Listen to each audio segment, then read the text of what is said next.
Hello Libra, Sun, Moon, Rising and Venus signs. Kamusta kayo? Sana po'y nasa mabuti kayong kalagayan. Welcome back po sa Star Tarot.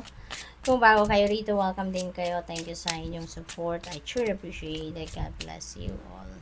Libra, pauna mensahe ninyo, mature woman number 6. Ayan. So Libra, maaaring you are dealing with a mature woman at this time. At baka si mature woman na to, baka mom ninyo to, auntie ninyo, grandma ninyo, maaring boss ninyo to, or baka abogado ninyo to. So, this could be anyone, no? Depende sa inyong sitwasyon. Baka asawa nyo din yan, no? Depende sa inyong sitwasyon. Marriage, ayan. So, baka iba sa inyo magpapakasal, Libra, by maybe kung hindi man agad-agad ang kasalan, baka kakasalan ito by spring or summer next year, or baka kayo may dadaluhang kasalan. Kung hindi man kayo ikakasal, baka may dadaluhan kayo, baka maiimbitahan kayo sa isang kasalan. For others of you, Libra, this could be business partnership. Baka marriage and business ito, no? What else? We have number 16, thoughts. Meron kayong iniisip, malalim ang iniisip ni Libra. Baka yung iniisip ninyo, ito si mature woman, or baka ang iniisip ninyo, baka ito, yung babae doon. Baka yun yung papakasalan ninyo, no? So, depende sa inyong sitwasyon. Kayo na ba ang bahala mag-fit if this message resonates with you, no? What else? We have number 10, journey. May travel kayo nagagawan, Libra. Maaring kasama nyo to, yung babaeng ito, no? Sa travel na ito. For whatever reason, no? Mag-iingat lang kayo at enjoy ninyo yung trabaho. Or I mean yung travel na to. So, maaari din na yung journey na to, yung travel na to could be related to trabaho, no?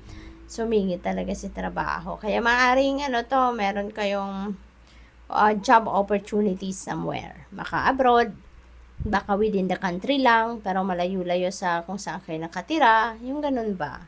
What else we have? At saka na-pick up ko din, Libra, baka yung journey na to related sa marriage, baka kayo, destination wedding, no? Baka yun ang kasal ninyo, ganun ang kasal ninyo, or baka yung pupuntahan ninyong kasalan, baka destination wedding. Expectation, so siguro you are setting your expectations dito sa travel ninyo.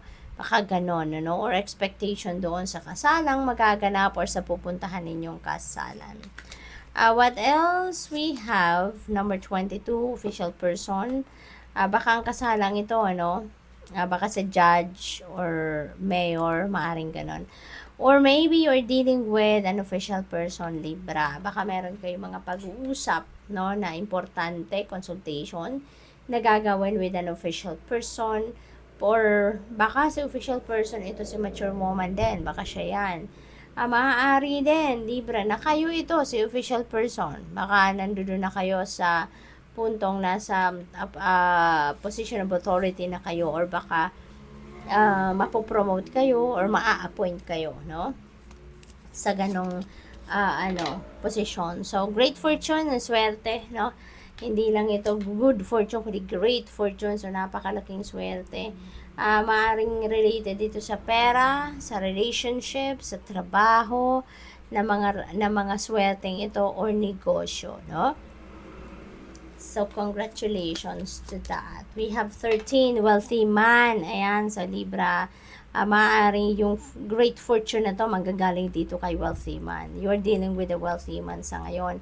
Or baka kayo din ito, no? Baka kayo ay isang yayamanin na, Libra. Baka very powerful na kayo, nasa tugatog na kayo ng tagumpay pagdating sa inyong money, career, and finances. Baka nandoon na kayo sa estadong ganon, no? So, maaaring ganon.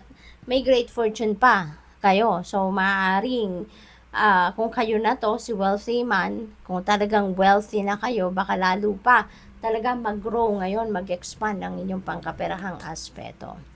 We have 27, unexpected income, Libra. Maaaring ang iba sa inyo dito is expecting or baka yung iba sa inyo dito ay makakatanggap, no, ng offer, extra na trabaho, na racket, na pagkakakitaan. Kaya talaga kayo ngayon sa pera, maluwag, no? Mayroon kayong mga opportunities para magkaroon ng financial freedom, na magkaroon ng financial blessings, no? Financial opportunities na talaga namang baka maghahatid na talaga sa inyo ng bonggang-bonggang prosperity and abundance. Main, female, this could be you, Libra, or baka this is someone that you're going to be dealing with. Baka din, si female na to, baka ito yung babaeng laman ng inyong isipan. Baka siya yan din, no, Libra. Kaya, depende sa inyong sitwasyon, just take as it resonates. But definitely, you are going to be dealing with a female sa ngayon, mature woman, yung ganon. So, marami siguro ang mga pakikipag-usap, transactions na gagawin ninyo sa iba't ibang tao. Kasi, baka din si wealthy man, kung hindi kayo yan, baka ito yung ay boss ninyo din, no? At maaaring meron din kayong mga pag-uusap na magaganap, no? Between you and that person. So, good luck. Thank you for watching. Love and light. Namaste.